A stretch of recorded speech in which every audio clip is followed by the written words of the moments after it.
انسان د الله تعالی ولی او دوست شي نو تاسو په الله یقین وکئ د دې د قبر نه بیا خوشبویانې ځي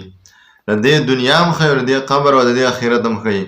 د امام بخاري رحمه الله باره کې ابن حجر اسقلاني رحمه الله لیکلی دي و چې کله امام ابو حنیفه وفات شو او خلکو په د جنازې لمونځ وکړو او ښخ یې کړو نو چې کله یې ښخ کړو د هغې نه وروسته د دې د قبر نه خوشبویانې روانې شولې خاورې بوی کاو او د مشکو په شان بوی کاو او بیا خلک به راتلل د دې د قبر نه به یې چې کوم دی خاورې وړلې د وخت چې کوم باچا و نو هغه بیا د امام ابو حنیفه رحمه الله د قبر نه جنګله تاو کړله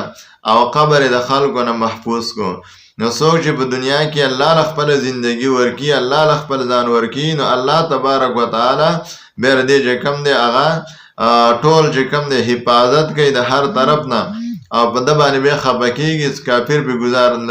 نشي کولی